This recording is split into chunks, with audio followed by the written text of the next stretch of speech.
My boss fired me for rejecting him. His wife hired me as her personal assistant. Let me tell you, karma doesn't just happen. Sometimes you have to give it a little push, a gentle nudge in the right direction. And boy, did I nudge. Have you ever had that moment when you realize someone sees you as an object rather than a person? That sickening drop in your stomach when professional boundaries dissolve into something predatory? Yeah, welcome to my Tuesday last month. I'd been working at Carlisle Media for 3 years. Not the dream job, but it paid the bills while I finished my graphic design certification at night. The office politics were bearable, the coffee was decent, and most importantly, I was good at what I did. Executive assistant to Richard Carlisle, co-founder and COO, organized his chaotic schedule, managed his email inbox from hell, and basically kept his professional life from imploding on a daily basis. For 3 years, things were professional, cordial, appropriate, until they weren't. The first red flag came wrapped as a compliment. Richard commenting on how that particular shade of blue really brought out my eyes during a quarterly planning meeting. The temperature in my cheeks rising as I felt 12 pairs of eyes flicker toward me, then quickly away. The hollow laugh I forced out to diffuse the tension while something unsettling slithered up my spine. Just a compliment, I told myself. Don't be so sensitive. But you know that feeling when your instincts are screaming at you while your rational brain is still catching up? That. The texting started next. Work-related at first, then gradually shifting. Late-night messages asking if I was still up, questions about my weekend plans, my dating life, each notification making my stomach clench a little tighter. I started leaving my phone face down. The day it all imploded was remarkably ordinary. Gray April morning, rain tapping against the windows of Richard's corner office as I dropped off the quarterly reports he'd requested. No one else around. The marketing team was at an off-site workshop, and half the staff had taken early weekend trips for the holiday. His office always smelled like expensive leather and that pretentious sandalwood cologne that probably cost more than my monthly rent. I'd placed the folder on his desk and was turning to leave when I felt his hand on my wrist. My body knew before my brain did. Every muscle tensing, throat constricting, time slowing to that strange molasses crawl that happens in moments of pure fight or flight. I won't repeat what he said. The words themselves don't matter. It's the entitlement behind them that turns my stomach even now. The assumption. The absolute certainty that I would be flattered by his attention.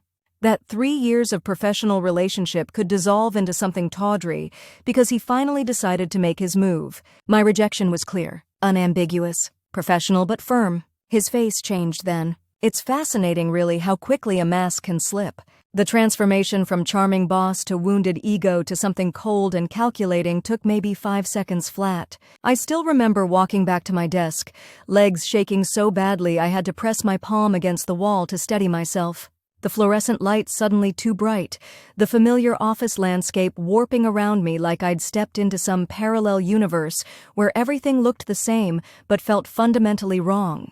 2 hours later, HR called me in. Funny how they used words like restructuring and unfortunately and budget constraints while avoiding eye contact, as if I couldn't do the simple math between Richard's advance and my sudden expendability. As if I didn't notice how they'd already had the severance paperwork prepared, dated that same morning. I sat there, nodding mechanically as they outlined my transition, heat crawling up my neck and tears building behind my eyes that I refused, absolutely refused to let fall. Not there, not in front of them.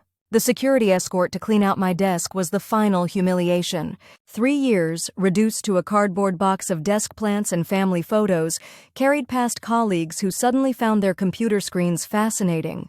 Rain soaked through my blazer as I stood at the bus stop, cardboard box growing soggy in my arms, reality still not quite penetrating. Fired. Unemployed. Because I didn't want to fuck my boss. Sorry for the language, but let's call it what it was.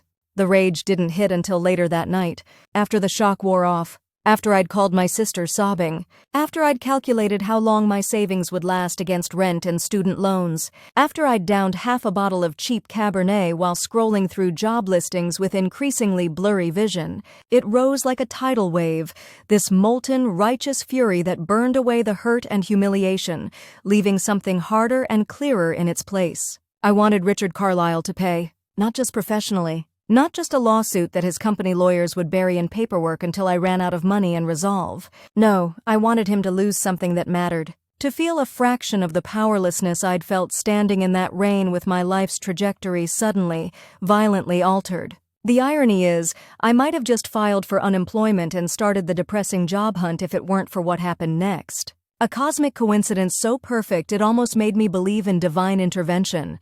The email came 3 days later, sitting innocuously in my inbox between job rejections and a LinkedIn notification. From Victoria Carlisle, Richard's wife. The subject line read simply, "Employment Opportunity." I stared at it for a full minute, heart hammering against my ribs before clicking. She was looking for a personal assistant, someone organized, discreet, and available to start immediately. The position offered excellent compensation and flexible hours to accommodate my continuing education. How did she know about my certification program? Why me specifically? The message didn't say. Just a formal invitation to interview at their home address the following morning. I'd never met Victoria before. Had seen her in photos on Richard's desk. Tall, elegant, with the kind of poised confidence that comes from old money and good breeding.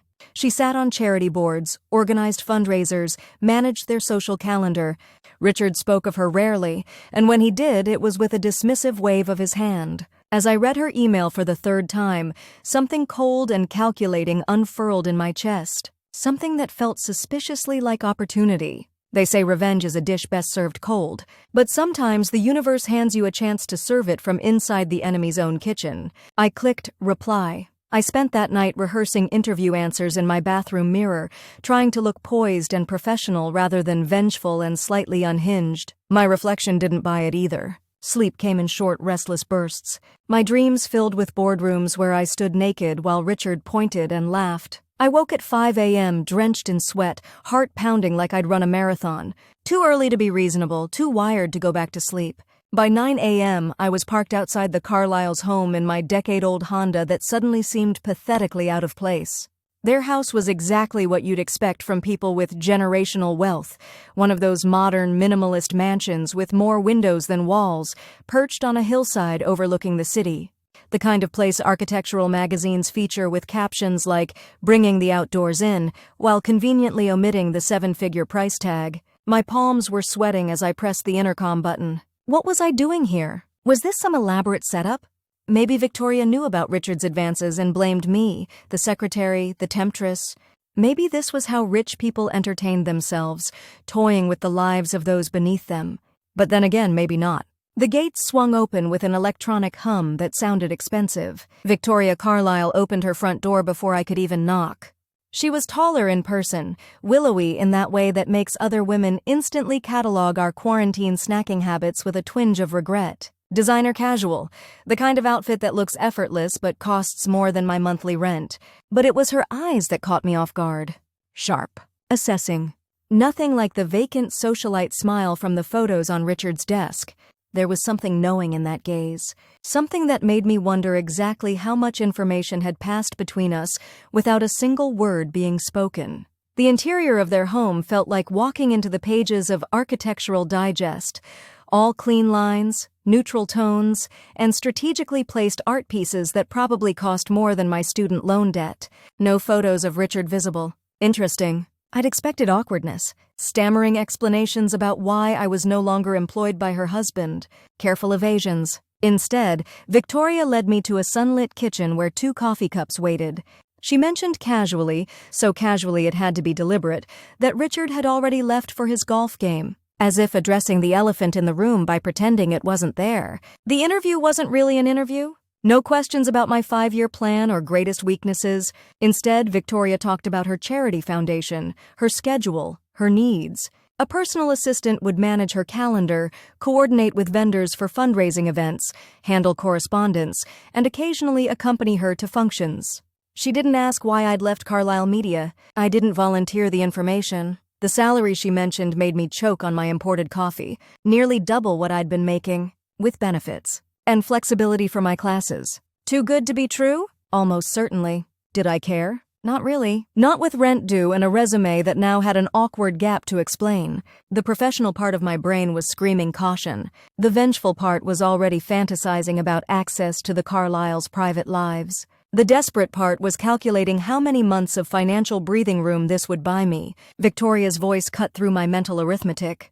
Her comment about discretion being paramount in the role had that same careful casualness. Her eyes, though, they told a different story. There was a tightness around them, a nearly imperceptible tension in her smile. That's when it clicked. She knew. Not the specifics maybe, but something. Why else hire the assistant your husband just fired? Why the pointed mention of Richard's absence? Why that careful, measured tone when discussing confidentiality? I'd walked in expecting to play chess against an unwitting opponent. Now I realized I might be sitting across from a potential ally, or at least someone with her own game in progress. For the first time since Richard's hand had closed around my wrist, I felt something other than rage or despair, something that felt dangerously like hope. I accepted the position on the spot. Victoria seemed pleased but not surprised. We agreed I'd start the following Monday. As she walked me to the door, her perfectly manicured hand rested briefly on my arm, the same arm Richard had grabbed. The contrast wasn't lost on me. Driving home, my thoughts raced faster than my beat-up Honda could ever hope to. What exactly was Victoria's angle? Did she suspect Richard's extracurricular interests, or did she know specifics? Was I being hired as some rich woman's revenge prop, or was there something more complicated at play? Did it matter? I had just been handed an all-access pass to Richard Carlisle's personal life, to his home, his calendar, his wife, to the private spaces where powerful men let their guards down, where they're vulnerable. The apartment that had felt like a prison of unemployment and failure the night before now hummed with possibility. I paced its cramped confines, mind spinning with half-formed plans and scenarios, occasionally catching my reflection in the window and startling at the unfamiliar gleam in my eyes. My phone pinged with a text from my sister asking how the interview went. I stared at it, fingers hovering over the keyboard. How to explain this bizarre turn of events, this strange alignment of opportunity and vindication? I settled for, got the job, starting Monday. Good pay. What I didn't text. I'm about to become the personal assistant to the wife of the man who fired me for not sleeping with him, and I have absolutely no idea if this is the best decision I've ever made or the beginning of a spectacular disaster. Some things you just keep to yourself. That weekend crawled by in slow motion. I ping-ponged between feverish excitement and paralyzing doubt, between plotting elaborate revenge scenarios and talking myself down from the ledge of what was almost certainly a terrible idea. Monday morning, I stood at my closet trying to answer an impossible question. What exactly does one wear to the first day of working for the wife of the man you're secretly plotting against? I settled on a simple black dress, professional enough for a personal assistant, funeral appropriate enough for the death of Richard Carlisle's peace of mind. Because that's what this was, I realized as I applied a final coat of mascara. Not just a job, not just an opportunity. It was a funeral for the person I used to be, the one who played by the rules, who took the hit and walked away, who accepted powerlessness as her due. That woman died in the rain outside Carlisle Media with a soggy cardboard box in her arms, and someone new was taking her place. Someone with access, with proximity, with patience, someone with nothing left to lose. The Carlisle's home felt different in the daylight, less intimidating, more staged. Like an elaborate set where two people performed the roles of successful power couple without ever actually touching. I noticed it immediately. The separate bathrooms, the distinct spaces, the careful choreography of two lives running parallel but rarely intersecting. My first week as Victoria's personal assistant was a masterclass in upper-class dysfunction. Victoria herself was surprisingly easy to work for, organized, direct, and unfailingly polite. She wanted things done properly, but unlike Richard, she actually explained what properly meant instead of expecting me to read his mind and then berating me when I failed. Her schedule was packed with charity board meetings, gallery openings, and lunch dates with women who all seemed to have that same polished, slightly hungry look. I coordinated her calendar, managed her emails, and organized the renovation plans for the East Wing guest house. All standard assistant stuff. What wasn't standard was the way Victoria carefully provided information about Richard that no employer would normally share with the help. Richard will be home late Thursday. Board dinner. He'll be in a foul mood because he hates the chairman. A casual comment while I poured her coffee. The garage code is 5428. Richard changes it monthly because he's paranoid about security. Next month it will be 5429 because he's also uncreative. Dropped into conversation while sorting mail. Richard keeps his personal files in his home office, always locked. Key in the hollow book in the library. Hemingway, of course. Something about old men and masculinity. Said with an eye roll while handing me dry cleaning receipts. Information I hadn't asked for. Information I definitely didn't need for my job. Information that was building a map to every vulnerability in Richard Carlisle's carefully constructed world. By the end of week 2, I'd started keeping a dedicated notes file on my personal phone. Password protected, innocuously titled Grocery Lists. Inside, everything I was learning about Richard's routines, preferences, passwords, and pressure points. The more I learned, the clearer it became that Victoria knew exactly what her husband was. His wandering eye wasn't new. His professional punishments for those who didn't respond to his personal advances weren't isolated incidents. The question that kept me awake at night, why was Victoria helping me? What did she want? Was I just a pawn in some elaborate marital chess game? And did it matter if the end result was Richard Carlisle finally facing consequences? I still hadn't seen him in person. Our schedules were deliberately non-overlapping, engineered with surgical precision by Victoria. I'd hear his car in the driveway and suddenly find myself sent on an errand across town. I'd be working late organizing Victoria's charity auction files, and she'd casually mention Richard was on his way home. Perhaps I should finish tomorrow. It was the emotional equivalent of circling a shark tank, knowing eventually I'd have to dive in. That moment came during my 3rd week. A charity gala Victoria couldn't miss, and Richard was expected to attend as the supportive husband. Victoria asked me to accompany them to manage logistics, coordinate with venue staff, and handle any issues that arose. I spent 3 hours that morning trying on every combination of professional yet invisible clothing in my closet, settled on a black pantsuit that made me look like an off-duty Secret Service agent, perfect for blending into shadows while keeping Richard Carlisle in my sights. The venue was some converted historic building downtown, all exposed brick and soaring ceilings strung with twinkling lights. Beautiful people in expensive clothes air-kissing and performatively caring about whatever cause warranted $1,000 a plate chicken dinners this month. Victoria was in her element, gracious, charming, working the room like a politician. Richard played his part too, powerful man briefly deigning to care about his wife's interests. His hand on the small of her back in public, dropping away the instant they were outside the gaze of others.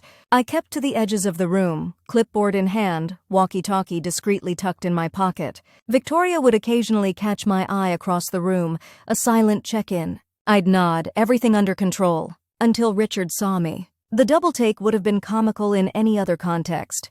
The flash of recognition, followed by confusion, followed by the dawning realization that his recently fired assistant was now in his home, working for his wife. I watched it all play across his face like a silent film, fascinated by each micro-expression. Fear, anger, calculation. He cornered me by the service entrance, champagne glass in hand, titanium wedding ring clicking against the crystal, artificial smile plastered on his face in case anyone was watching. The words he hissed at me burn in my memory. Accusations of manipulation, of trying to cause trouble, threats thinly veiled as concerns. Questions about what I'd told Victoria. I let him talk himself in circles, watching the sweat beating at his temples, the pulse throbbing in his neck. Enjoying, yes, enjoying, the rare sight of Richard Carlisle rattled. When he finally ran out of steam, I simply smiled. Told him how much I was enjoying working for his wife, how much Victoria valued transparency and open communication in her household.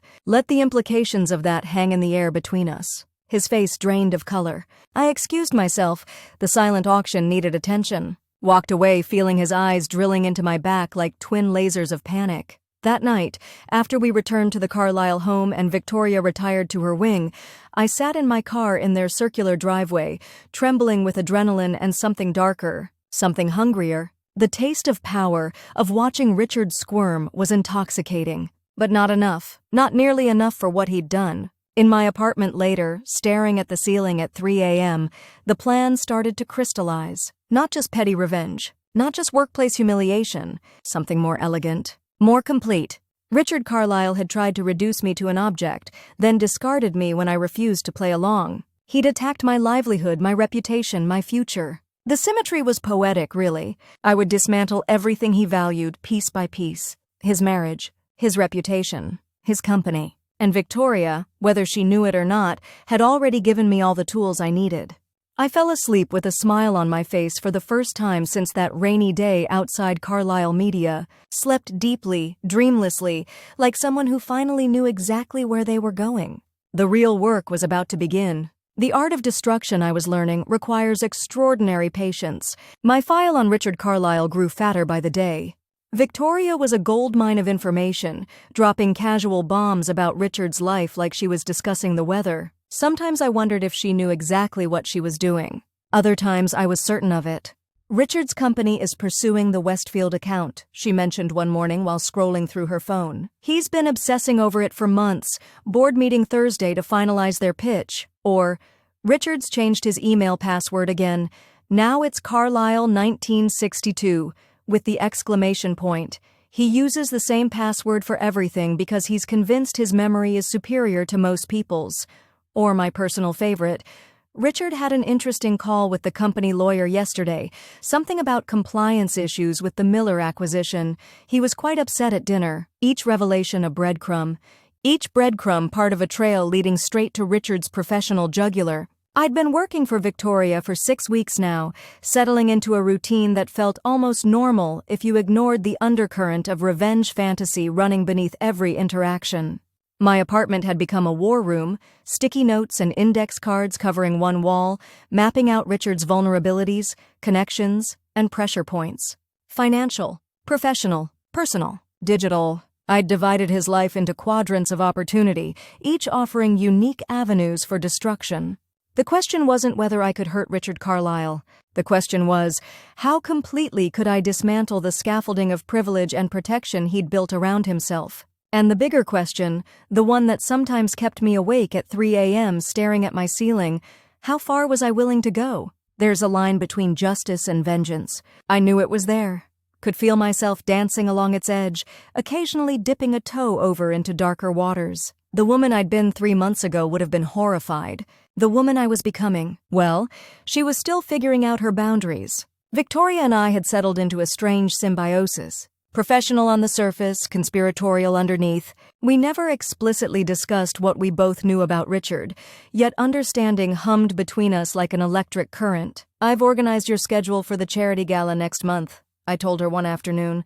I've blocked off the entire week before for preparations. Victoria looked up from her laptop. And Richard's schedule? He has a business trip to Chicago that week, returns the morning of the gala. A slight smile. How convenient. These moments accumulated between us. Moments of unspoken alliance. I was still uncertain of Victoria's endgame. Was she building toward divorce? Gathering ammunition for some confrontation? Or simply enjoying the slow undermining of a husband she'd grown to despise? Her motivations remained opaque, but her assistance was invaluable. The first active piece of my plan clicked into place on a Tuesday. Richard had a board meeting at Carlisle Media, the quarterly financial review where they'd be discussing the Miller acquisition. The same acquisition Victoria had casually mentioned might have compliance issues. Victoria, I need to pick up your dress from the alterations place this afternoon, I said over morning coffee. It might take a couple hours. They mentioned they're behind schedule. Victoria sipped her coffee, eyes knowing over the rim. Take all the time you need. Instead of the alterations shop, I drove to a small cafe across from Carlisle Media, ordered an overpriced latte and opened my laptop. Connected to the public Wi-Fi. Opened an email account I'd created using the name of one of Carlisle Media's competitors. The anonymous tip to the SEC about potential compliance violations in the Miller acquisition took 15 minutes to compose. I included just enough specific details, gleaned from Victoria's casual mentions of Richard's private conversations, to trigger an investigation. Nothing that could be traced back to me. Nothing that wasn't already true, based on Richard's own worried late-night phone calls that Victoria had so helpfully described. I hit send, then deleted the email account. Felt a strange calm settle over me as I watched the progress bar of the deletion complete. Small domino. But once it fell, that night I added a green index card to my apartment wall. SEC inquiry. Phase 1 initiated. Phase 2 required more direct access to Richard's digital life. Thanks to Victoria's constant stream of information about his password habits, I had everything I needed. The question was timing. and courage. Opportunity arrived during a dinner party Victoria hosted for her charity board. Richard made a reluctant appearance, playing congenial host for 45 minutes before retreating to his home office with transparent excuses about urgent work matters. Victoria caught my eye across the room, tilted her head slightly toward the hallway leading to Richard's office, then smoothly inserted herself into a conversation that would keep all guests occupied for at least 20 minutes. My heart thundered in my chest as I slipped down the hallway, pretending to be searching for more wine in the cellar. Richard's office door was closed, light visible beneath. I knocked. His irritated "what?" gave me a moment of perverse pleasure. I opened the door just enough to be visible. "Sorry to interrupt, Mr. Carlyle. Victoria asked me to check if you needed anything." The flash of discomfort on his face at my presence was almost worth the anxiety coursing through my veins. "Nothing. Tell her I'm on an important call and can't be disturbed." I nodded, noting he wasn't on any call at all. His laptop was open, screen visible. Email program open. "Of course. Can I bring you a drink first?" He waved me away, already turning back to his computer. I retreated, mission accomplished. I'd confirmed what I needed. Richard was indeed using his laptop this evening, and his email was accessible. At 11 p.m., long after the guests had departed and the Carlyles had retired to their separate bedrooms, I sat in my car down the street, laptop open. Connected to the Carlyles' Wi-Fi, Victoria had accidentally left the password written on a notepad in my workspace my first week. Richard's email credentials in hand, courtesy of Victoria's helpful password updates, I logged into his account remotely. Moral line? Definitely crossed. Legal line? Absolutely trampled. Did I care? Not enough to stop. I worked methodically, focusing only on emails related to the Miller acquisition, downloaded key documents, noted names of team members involved. Most importantly, saved emails where Richard had explicitly instructed his team to get creative with certain financial disclosures. Nothing fabricated, nothing altered. Just Richard's own words, his own decisions, preserved for future use. Phase 2 complete. Back in my apartment, sleep impossible with adrenaline still flooding my system, I added to my wall of destruction, connected strings between index cards, built the framework that would eventually collapse around Richard Carlyle like a house of cards. The personal fronts were developing too. Victoria had mentioned Richard's upcoming golf weekend with the boys, board members, and potential clients, had casually noted which of those men had reputations for indiscretions, which were in troubled marriages, which might have their own skeletons. Information is currency. Victoria was making me rich. But the question that kept resurfacing, usually in the gray hours before dawn, why was Victoria helping me? What did she gain from Richard's potential downfall? She clearly had her own game running parallel to mine, but where did our paths converge, and where might they diverge? I got my first clue the following week. Victoria asked me to organize her personal files, an unusual request given the confidential nature of what might be included. "Everything?" I asked, making sure. "Everything," she confirmed, meeting my eyes directly. "I trust your discretion completely." Among the files were financial records, evidence of separate accounts Victoria had been building for years, property in her name only, investments Richard likely knew nothing about, exit strategy. Victoria Carlyle was preparing for war long before I arrived on the battlefield. That night, updating my index card wall, I added a new section. Victoria's endgame? The pieces were aligning. My small dominoes were positioned.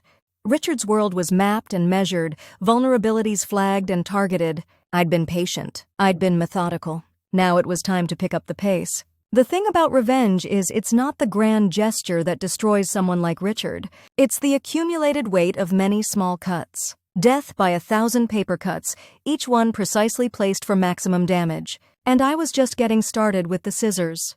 The first domino fell on a Wednesday morning. I was reorganizing Victoria's summer wardrobe when my phone buzzed with a news alert. Carlyle Media under sex scrutiny over Miller acquisition. The rush was immediate, hot, electric, and slightly nauseating. Like the first drop on a roller coaster you're not entirely sure you wanted to ride, my anonymous tip had landed. The investigation was real. Victoria found me in the closet, still staring at my phone. She glanced at the screen, face impressively neutral save for the slight tightening around her eyes. "Interesting," she said. "Just that." Then, when you're finished here, could you please bring tea to the sunroom? I think we should discuss the charity gala seating arrangements. Translation: Let's talk somewhere. Richard's home security system doesn't record audio. The sunroom was Victoria's sanctuary. All windows and white furniture and potted orchids that probably cost more than my car. She waited until I'd set down the tea tray before speaking. Richard will be in crisis mode for at least a week. No questions about my involvement. No surprise at the news. Just practical assessment of the fallout. He'll be staying at the office late, having emergency meetings with lawyers. The board will be questioning his leadership. I nodded, unsure what response she expected. Victoria stirred honey into her tea with deliberate precision. This would be an excellent time to implement any additional measures that might require his absence from home. There it was. Not just permission, encouragement. The invisible line between us had finally been crossed into verbal acknowledgement of our unspoken alliance. I kept my voice steady. I've been thinking about his emails to the Westfield team. A slight smile. He's particularly proud of landing that account. Would be devastating professionally if something went wrong with it. Devastating, I agreed. That night, I made my second move. Richard's email again, this time targeting the Westfield pitch. Found the final presentation his team had prepared, complete with proposed timeline and budget. Made a copy. Adjusted key financial projections downward by 15%, significant enough to cause problems, subtle enough to pass as a simple error. Saved the altered version over the original. Deleted backup copies from the server. Set the stage for Richard to present numbers to Westfield that his team would later contradict. Subtle sabotage. Professional confusion. Questions about competence. Ripples, not waves. Death by 1,000 cuts.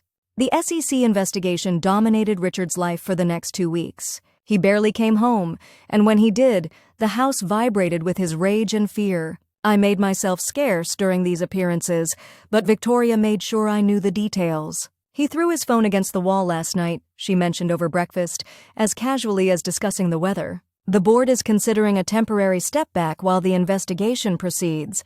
The news coverage grew. Carlyle media stock drops amid regulatory concerns. Investors question leadership as SEC investigation widens. Each headline was a hit of pure vindication. But not enough. Not nearly enough. Phase 3 required something more personal.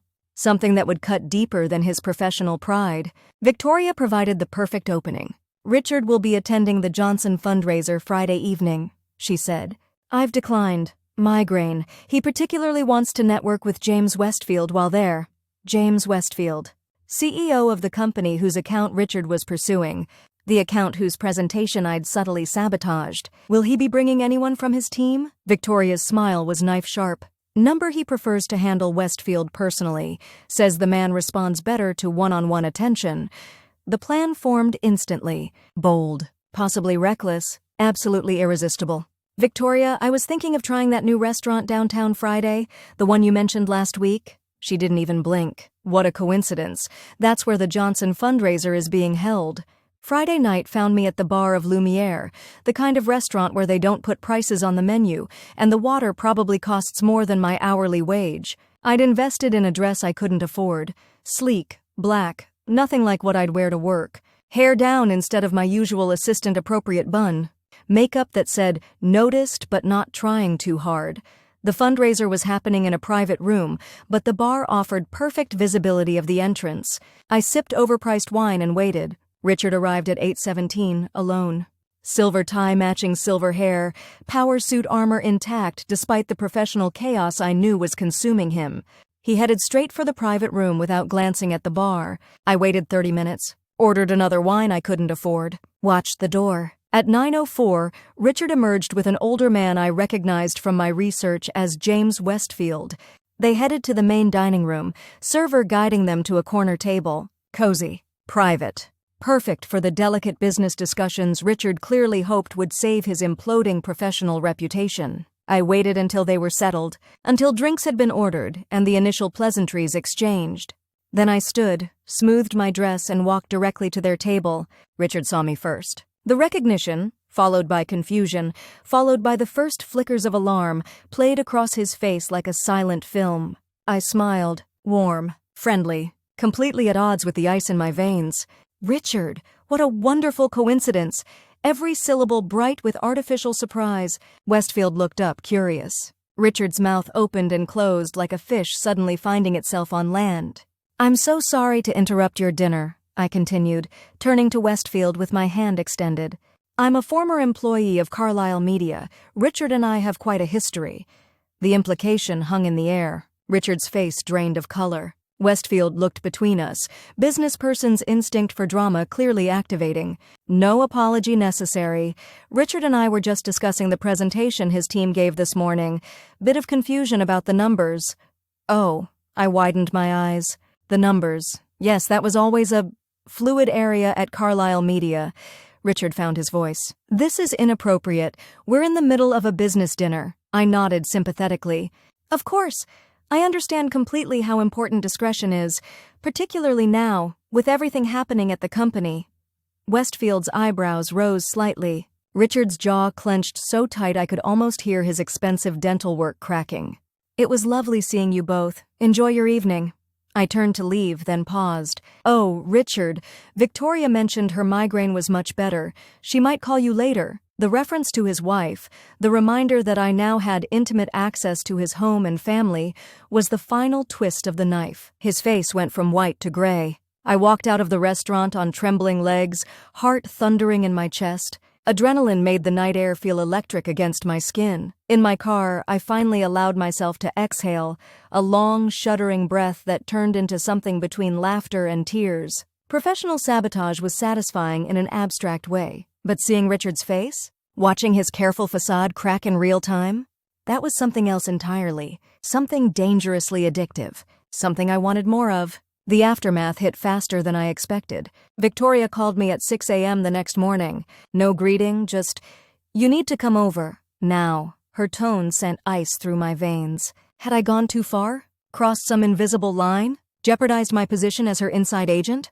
The drive to the Carlyle mansion was a blur of second-guessing and contingency planning. I'd been careful, calculated, but last night at the restaurant had been risky, impulsive, the kind of move that could blow back on me. Victoria was waiting in the kitchen, still in silk pajamas and a cashmere robe that probably cost more than my monthly rent. Her face was unreadable, but there was something in her posture, a tightly coiled energy that could spring in any direction. "Richard came home at 2 a.m., she said without preamble. Drunk, raging. My stomach dropped. About everything. The SEC investigation, the Westfield account." A pause. "You." She poured coffee for both of us, movements precise despite the early hour and apparent tension. "He knows something is happening. Doesn't understand what or how, but he knows he's under attack. Kept asking what I know about you, if I realized who I'd hired." I gripped my coffee mug, knuckles white. "What did you tell him?" That slight dangerous smile again. "That I choose my staff based on competence, not my husband's opinions. That perhaps if he spent more time focusing on his business and less on—" She waved her hand vaguely. "Other pursuits, he wouldn't be in this situation." The relief was instant and dizzying. Victoria wasn't angry about my restaurant ambush. She was impressed. "He tried to convince me to fire you," she continued. "Made quite a scene about it. And I told him I make my own staffing decisions. That seemed to surprise him." The bitter edge in her voice told volumes about their marriage. "He left for the office an hour ago. Said he's facing a board meeting about the SEC situation. Apparently your little restaurant performance with Westfield didn't help matters." She sipped her coffee, eyes never leaving mine. "The Westfield deal is dead. James called Richard this morning to officially decline their services." Something hot and victorious unfurled in my chest. Professional consequences. Real ones. The first tangible result of my campaign. Victoria set down her cup with a decisive click. "Richard's board is meeting at noon. They're discussing whether to place him on administrative leave while the SEC investigation continues." The dominoes were falling. Faster than I'd anticipated. More completely than I'd dared hope. "Now," Victoria said, leaning forward slightly, "perhaps it's time we discuss what happens next." The moment had arrived, cards on the table, masks off. Victoria and I had been dancing around this conversation for weeks, both knowing we were using each other but never explicitly acknowledging why or to what end. "I want him ruined," I said simply. "No point in pretense now." Victoria's expression didn't change. "Professionally, personally, financially, be specific, all of it." The vehemence in my voice surprised even me. He tried to leverage his power to get me into bed. When I refused, he destroyed my career. He deserves to lose everything that gives him that sense of entitlement. Victoria nodded slowly, not shocked, not judging, assessing. And you? I asked. What do you want? Something cold and calculating passed behind her eyes. Half of everything. More, if possible, and a very public divorce where Richard is clearly the villain. Understanding bloomed. Victoria had been building toward this moment for years. My arrival was simply convenient timing, another weapon in her arsenal against a husband she'd grown to despise. You've been planning this for a long time, I said. Not a question. Since I found out about the third assistant he tried to seduce. She took another sip of coffee. You were number 7, by the way. The only one who's had the spine to fight back. 7. The number hit me like a physical blow. 7 women who'd faced the same choice I had, submit to Richard's advances or lose their livelihoods. How many had chosen career preservation over dignity? How many had simply disappeared, erased from Carlyle Media with severance packages and NDAs? I've been gathering information for the divorce for years, Victoria continued. Financial records, evidence of his indiscretions, but I needed something more, something that would ensure he had no leverage, no power to fight back when I finally made my move. The SEC investigation, I realized, the professional disgrace. Her smile was cold but genuine. Exactly. Richard can handle a divorce. He can handle financial settlement. What he cannot handle is public failure and humiliation. Take away his company throne, and he'll give me whatever I want in the divorce just to avoid more publicity. It was elegant, strategic. Also slightly terrifying to realize how thoroughly Victoria had planned her husband's destruction. I wondered briefly if I should fear this woman who so calmly plotted ruin over morning coffee. So what now? I asked. Now we accelerate. Victoria pulled out her phone, scrolled briefly, then showed me a banking app screen. I've transferred $20,000 to your account. I blinked at the screen, uncomprehending. For services rendered, she explained. And for what comes next, which is Phase 2 of Richard's professional collapse? Victoria stood, all business now. The SEC investigation was an excellent start, but we need to ensure the board removes him completely, not just a temporary leave of absence. She walked to a drawer, removed a USB drive, and placed it on the counter between us. This contains emails and financial records I've been collecting for 3 years, evidence of Richard's pattern of inappropriate behavior with female employees, evidence of financial mismanagement beyond the Miller acquisition, everything the board would need to justify permanent removal. I stared at the tiny drive. You want me to leak it? Anonymously, to specific board members who already dislike Richard. She slid the drive toward me. Nothing illegal, just ensuring the right information reaches the right people. The drive felt impossibly heavy in my palm. This wasn't just revenge anymore. This was scorched earth. And after that? My voice sounded distant to my own ears. Victoria's smile was almost gentle. After that, I file for divorce while Richard is at his weakest. And you, my dear, walk away with enough money to restart your life however you choose. Plus the satisfaction of knowing Richard Carlyle will never hold power over another woman again. It should have felt like victory, the perfect revenge served on a silver platter. So why did something in my chest feel hollow? Maybe because revenge wasn't supposed to be this easy, this clinical, this devoid of the catharsis I'd imagined. Or maybe because, looking at Victoria's perfectly composed face, I suddenly wondered if I was just another pawn in her longer game. Either way, I was too far in to stop now. I closed my fingers around the USB drive. I'm in. The USB drive burned in my pocket like a live coal as I drove home. $20,000 richer but feeling somehow poorer, like I'd traded something intangible but important for cold, hard revenge. Was this justice, or had I just joined the ranks of people who use others as pawns? The line was blurring. But then I remembered standing in the rain outside Carlyle Media, box of desk plants in my arms, career in shambles because I wouldn't sleep with my boss, and suddenly the weight of the USB drive felt a lot lighter. That night, I created 3 separate anonymous email accounts using public Wi-Fi at a coffee shop across town. Selected the board members Victoria had identified as Richard's secret adversaries, the ones who'd been waiting for an opportunity to dethrone him. Crafted careful messages, different for each recipient to avoid obvious coordination. To the board's legal counsel, concerned about potential liability issues at Carlyle Media, Evidence attached shows pattern of behavior that could expose the company to serious lawsuits. To the CFO, who'd always resented Richard's financial autonomy, financial irregularities beyond the SEC investigation, board should be aware before making decisions about temporary versus permanent leadership changes. To the founder's son, who'd never forgiven Richard for taking the role he believed should have been his, evidence of conduct unbecoming a company leader. Is this who you want representing your father's legacy?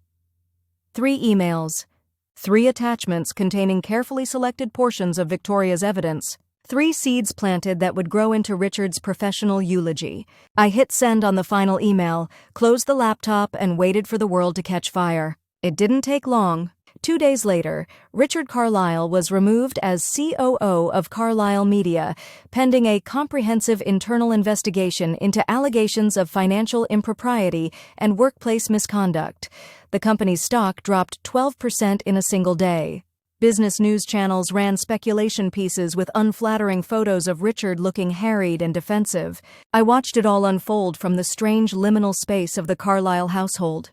Victoria, cool and composed as ever, continuing her charity work and social engagements as if her husband's professional immolation was a minor inconvenience rather than the culmination of years of planning.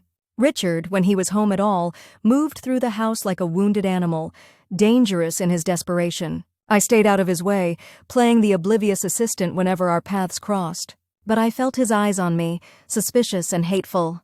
He knew I was somehow involved, but couldn't prove anything, and certainly couldn't admit why I might have reason to destroy him. The power shift was intoxicating. Each time I saw him, diminished and raging against his collapsing world, something dark and satisfied unfurled in my chest. Then came the text messages. The first arrived at 2 a.m., a week after the board suspension. Unknown number, I know what you did, this isn't over. I showed Victoria the next morning. She didn't seem concerned. He's lashing out, she said, scrolling through emails on her tablet. All bark, no bite. Besides, he has no proof of anything. 3 more messages followed over the next 2 days, each more unhinged than the last. Threats, accusations, the digital equivalent of a toddler's tantrum. I blocked the number, but the damage was done. For the first time since starting this campaign, I felt genuinely afraid. Not of Richard's threats, but of how darkly satisfying I found his unraveling, of how deeply I'd fallen into this revenge spiral. Was this justice, or had I become something I wouldn't recognize? The question haunted me as I helped Victoria prepare for her next move, the divorce filing that would complete Richard's trifecta of destruction: professional, financial, personal. The timing needs to be perfect, she explained, reviewing documents her lawyer had prepared. File too soon, and he might still have fight left in him. Too late, and he might start rebuilding his defenses. We settled on the following Monday, exactly 2 weeks after his board suspension, just as the internal investigation would be presenting initial findings. Maximum vulnerability, maximum leverage for Victoria's settlement demands.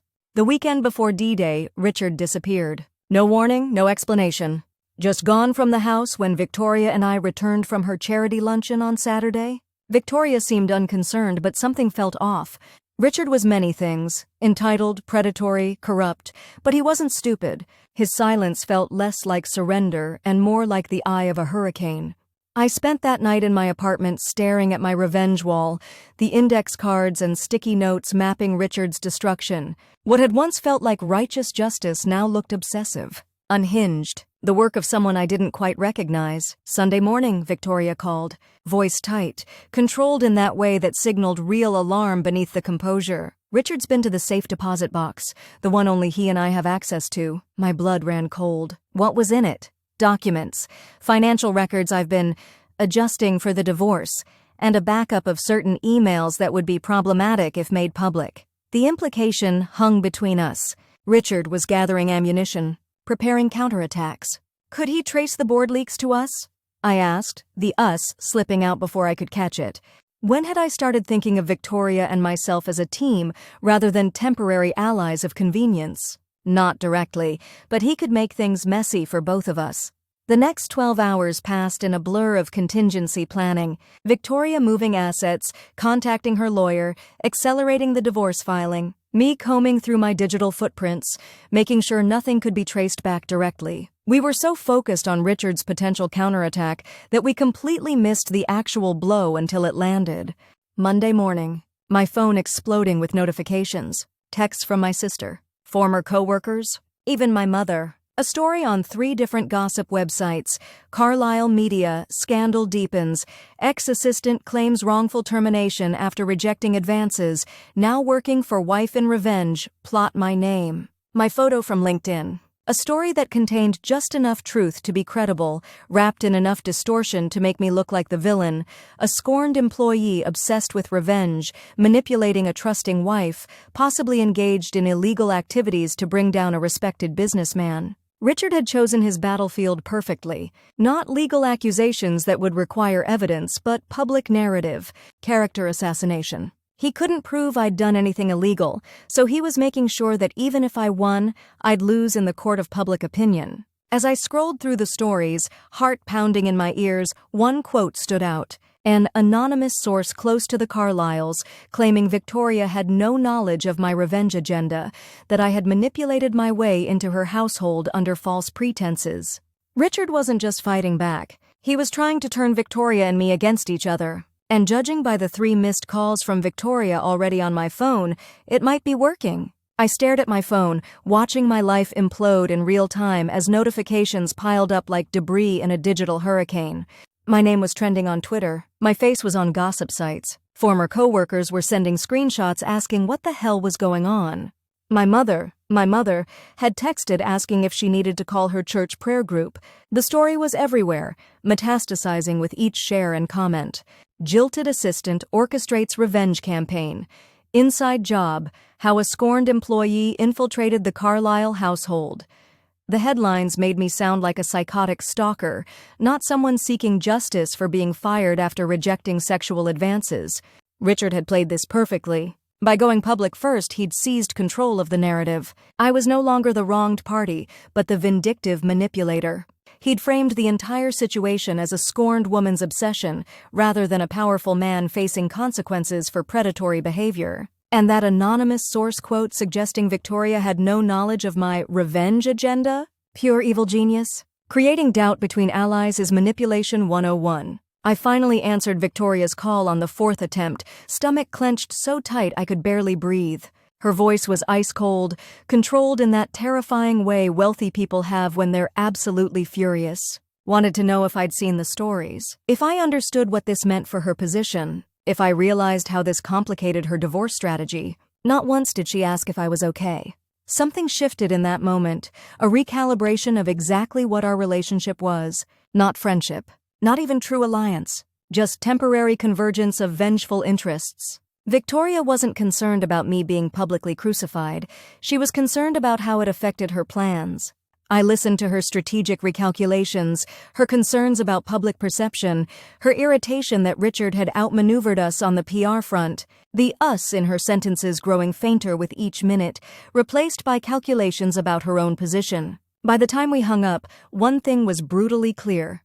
I was expendable. If sacrificing me helped Victoria achieve her endgame with Richard, she wouldn't hesitate. The realization should have hurt more than it did. Instead, it felt clarifying, like cold water shocking you awake from a revenge-drunk stupor. I'd allowed myself to become a weapon in someone else's war. Victoria had her own agenda that only partially overlapped with my justice. Richard saw me as nothing more than collateral damage in his marital chess game, and somewhere along the way I'd lost sight of what actually mattered.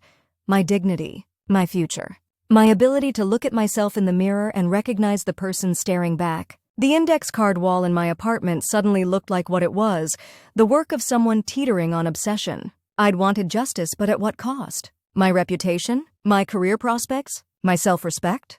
For the first time since this all began, I allowed myself to cry. Not the hot tears of humiliation from being fired, or the angry tears of plotting revenge. These were different, cleansing tears of letting go, of recognizing that revenge had consumed too much of me already, and I refused to let it take more. When my phone rang again an hour later, I expected Victoria with more damage control strategies. Instead, it was a number I didn't recognize. A reporter from the Business Journal who had questions about the Carlyle situation. I nearly declined the call. What was the point of trying to defend myself in a narrative Richard had already poisoned? But something stopped my finger above the reject button. Maybe it was time to fight back.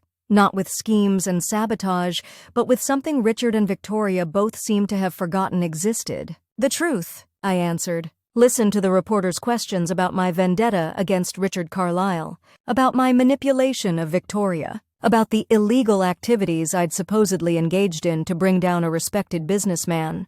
Then I took a deep breath and told my story, the real story, Richard's inappropriate advances, the firing when I rejected him, the pattern of similar behavior with other assistants, the culture of silence at Carlyle Media that protected him, no embellishments, no exaggerations, just facts. The reporter seemed surprised by my candor, asked if I'd go on record with these accusations, if I had evidence to support my claims of wrongful termination. I told her I needed to think about it, that there would be consequences, that Richard Carlyle was a powerful man who had already shown he would destroy those who challenged him. But even as I said the words, something was crystallizing in my mind, a new path forward that wasn't about revenge or schemes or manipulation, something cleaner, harder maybe, but ultimately more satisfying. The truth, public, unvarnished, and backed by evidence, not leaked anonymously to board members, not whispered as gossip, not manipulated for maximum damage. Just the truth, spoken openly by a woman who refused to be silenced. I spent that afternoon gathering everything I had. Emails from my time at Carlyle Media showing the pattern of Richard's behavior, documentation of my stellar performance reviews right up until I rejected him, records of the sudden restructuring that affected only my position, text messages from other former assistants who'd experienced similar treatment. Then I called Victoria. Her voice was wary, already recalculating how I might fit into her revised strategy now that we were exposed. I could almost hear the cost-benefit analysis running in her head. I told her I was done with schemes and secret plots, that I was going public with my full story, the real story, about Richard's pattern of behavior and wrongful termination practices, that I would not be mentioning her or our arrangement in any way, that this was now about something bigger than personal revenge. Her silence spoke volumes. She hadn't expected this move, couldn't quite calculate if it helped or hurt her position, finally asked what I wanted from her in exchange for my discretion about her involvement. Nothing, I told her. This wasn't a negotiation or a threat. It was a courtesy notification to someone whose path had temporarily crossed with mine. I wished her luck with her divorce. Meant it even. The line went silent again, longer this time. Then Victoria said something that caught me completely off guard. After all the manipulation and calculation, she offered something that sounded almost like genuine advice. If I was really going public, she said, I should talk to Melissa Davis first. Richard's executive assistant from 5 years ago. The name meant nothing to me. Victoria explained that Melissa had filed an actual lawsuit against Richard that never made it to court. Settled quietly with an NDA, Richard had been terrified would fail. Victoria had found the documentation in his private files years ago, kept it as insurance. She gave me Melissa's contact information, told me this would hurt Richard far more than any stock price drop or board suspension. Exposing his pattern of predatory behavior would destroy the one thing he truly couldn't live without, his reputation as the self-made success story. When we hung up, the dynamic between us had shifted again. Not friends, not even true allies. But perhaps something like respect had finally entered the equation. I contacted Melissa Davis that evening. By the next morning, I had connected with 3 more former Carlyle Media assistants with similar stories. By that afternoon, 2 had agreed to break their NDAs alongside me in a coordinated statement about Richard's pattern of behavior. By evening, the Business Journal reporter had confirmed they were running the story, not as a gossip piece, but as a serious investigation into workplace harassment and power dynamics in corporate America. Richard's attempt to paint me as a scorned, obsessive ex-employee was about to backfire spectacularly, because it wasn't just me anymore. It was a pattern, evidence, multiple women with the same story of predatory behavior followed by professional retaliation. The story broke on Thursday morning. By Thursday afternoon, Carlyle Media's board had announced Richard's permanent removal and a full internal investigation. By Thursday evening, Richard had issued a statement denying all allegations while announcing his early retirement to focus on family matters. Victoria filed for divorce on Friday. I watched it all unfold from the strange calm that comes after making peace with your choices. No more schemes, No more secret sabotage, just truth. Finally spoken aloud after too long in silence. The fallout wasn't painless. I faced questions about why I'd accepted employment with Victoria, suggestions that my motives weren't pure, social media debates about whether I was a hero or villain or something more complicated. But for the first time since Richard's hand had closed around my wrist in his office, I felt clean. Powerful, not because I was manipulating events from the shadows, but because I was standing in the light, speaking truth about what had happened to me and others. Richard Carlyle would never hold power over another assistant again. His reputation, the thing he valued above all else, was in tatters. His marriage was ending. His career was over.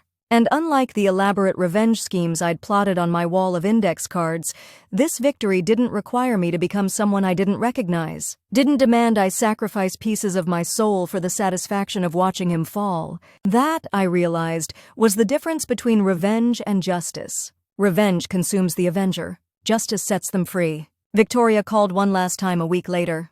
Said she'd secured an extremely favorable divorce settlement. Richard had agreed to almost everything to avoid further public scrutiny. Thanked me, in her calculating way, for creating the leverage she needed. Then she asked what I planned to do next.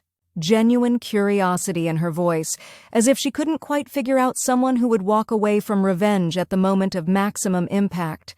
I told her I'd accepted a position with a women's advocacy organization that supported workplace harassment victims, that I'd be working on their communications team, helping other women find their voices, that my experience, both as a victim and as someone who had nearly lost herself to revenge, had clarified what actually mattered to me. There was a long pause before Victoria responded. Said that sounded commendably idealistic, in that tone wealthy people use when they can't decide if you're naive or actually onto something they've missed in their pursuit of power. We wished each other well, both knowing we'd never speak again. Two women whose paths had crossed during acts of destruction, now moving in different directions, Victoria toward whatever new power structure she would build from the ashes of her marriage, me toward something I hoped might actually heal rather than harm. My boss fired me for rejecting him. His wife hired me as her personal assistant. That's how this story began. But it's not how it ended. It ended with truth, with solidarity, with the discovery that real power isn't found in schemes or revenge or even money, but in finally, unflinchingly speaking aloud what happened and refusing to be silenced. Richard tried to make me small. Instead, he made me mighty. And that's a revenge sweeter than anything I could have plotted on my wall of index cards. 6 months later, I found myself sitting across from another woman with shaking hands and a story that sounded eerily familiar. Same industry, different company. Same pattern of harassment followed by professional retaliation. Same fear that speaking up would end her career permanently. I just don't know if I can do it, she said, clutching her coffee cup like a lifeline. He's so well connected. What if no one believes me? I recognized that look, the one that mixes rage with powerlessness, determination with doubt. I'd worn it myself, staring into my bathroom mirror the night after Richard fired me. They might not at first, I told her honestly. But your truth doesn't need everyone's validation to be worth speaking. That's the thing about coming through the fire of something like this. You carry scars, sure, but also an unexpected gift, the ability to recognize that same pain in others, to extend a hand back through the flames. Sometimes I still dream about the Carlyle mansion, the cool marble countertops, Victoria's calculating gaze, Richard's face crumbling as his carefully constructed world collapsed around him. In these dreams, I'm standing at a crossroads, index cards in hand, choosing between paths marked revenge and justice. I always wake up at the moment of decision, momentarily disoriented until I remember. I already chose. I'm already free. Richard still makes the occasional headline. Last I heard, he was trying to rehabilitate his image by joining the board of some tech startup desperate enough for name recognition to overlook his history.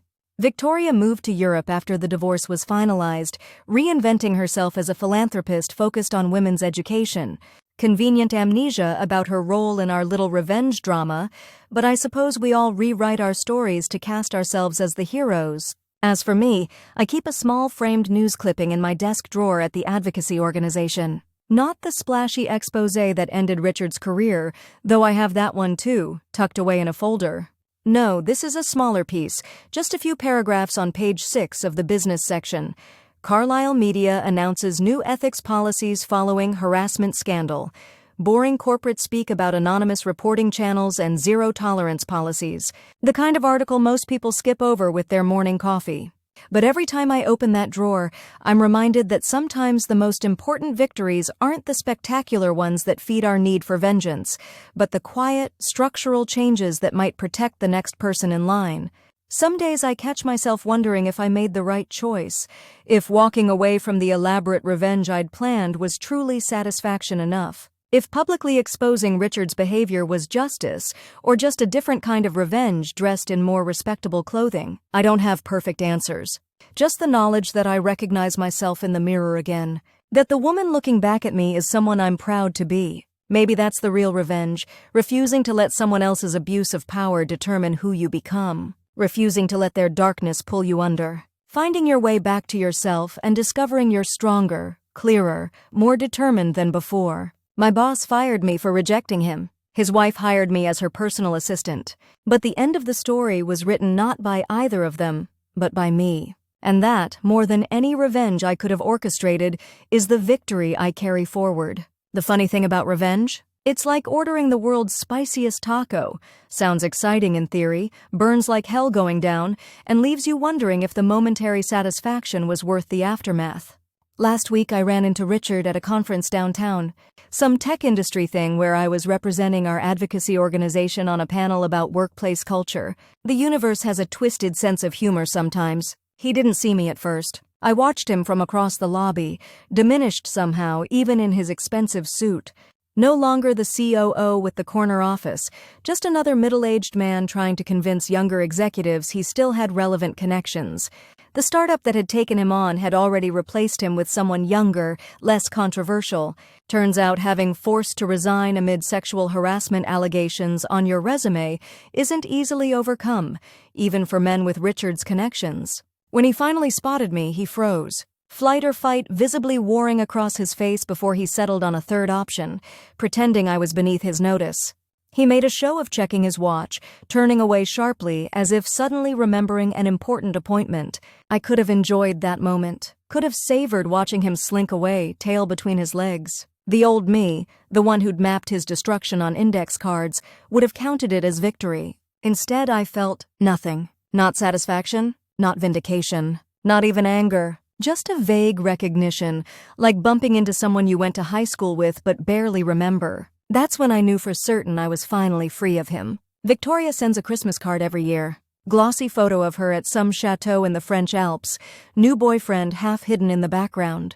No personal message, just her elegant signature. I think it's her way of staying tangentially connected to the person who helped her escape a marriage that had become a prison of wealth and appearance. Or maybe it's just habit. With Victoria, it's always hard to tell where strategy ends and genuine feeling begins. I keep them in the same drawer as the news clipping. Little reminders of a chapter that changed the trajectory of my life, but doesn't define it anymore.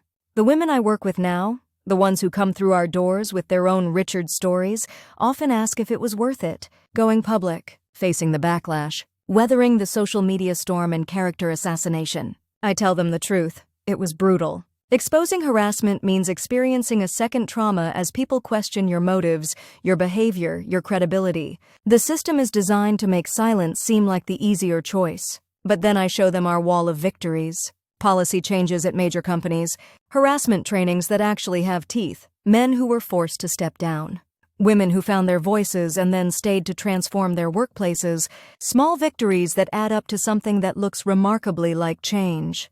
Would it have been more immediately satisfying to watch Richard's world burn through elaborate revenge schemes? Absolutely. The version of me that stood in that rain with my box of desk plants would have chosen that path every time. But that satisfaction would have been as fleeting as it was consuming. It would have left me perpetually connected to him, my identity forever defined by what he did and how I responded. My victory would always carry the asterisk of how I achieved it. Instead, I chose the harder, cleaner path, standing in my truth without apology. And that choice freed not just me, but other women who found courage in the chorus of voices that joined mine. 3 months ago, I received an email from a woman who just started as an executive assistant at the company that acquired Carlyle Media after Richard's departure. The first thing they told me during orientation was about their zero-tolerance harassment policy, she wrote. They specifically mentioned what happened with the previous leadership as an example of consequences. I just wanted to say thank you. I feel safe at work because of what you did. That email, not Richard's downfall, not Victoria's divorce settlement, not any revenge fantasy fulfilled, that email is what victory actually feels like. My life hasn't followed the neat arc of justice you see in movies. The bad guy fell, sure, but I didn't ride off into the sunset with everything perfectly resolved. I still have nightmares sometimes. Still find myself suspicious of male bosses who seem too friendly. Still have days when anger bubbles up unexpectedly, hot and sudden as a geyser. But those moments grow fewer, less consuming, less defining. I finished my design certification last year. Took on some freelance projects in addition to my advocacy work. Started dating someone who never knew me as that woman from the Carlisle scandal. Built a life that isn't tethered to what happened in Richard's corner office or plotted in Victoria's sunroom. My mother still doesn't fully understand what happened. In her generation, you kept quiet about that sort of thing and found another job. But she came to my panel discussion at the conference, the one Richard slunk away from. Watched me speak candidly about power dynamics and accountability, about turning personal trauma into structural change. Afterward, hugging me with suspicious moisture in her eyes, she said something that stays with me. I never wanted this fight for you, but I'm so proud of how you fought it. That's the thing about being wronged. You don't choose the battle, it chooses you. But you do get to choose how you fight, what weapons you use, what lines you'll cross or hold, what victory actually means to you. My boss fired me for rejecting him. His wife hired me as her personal assistant. I could have used that perfect setup for the perfect revenge. Instead, I chose a messier, more complicated path. One that hurt like hell sometimes, but let me keep recognizing the woman in the mirror. One that turned revenge into something better, change. Richard took my job, tried to take my reputation. For a while, he even took my sense of safety and justice in the world, but he couldn't take who I am, what I stand for. The truth I refuse to stop speaking. And in the end, that's the only victory that ever really mattered.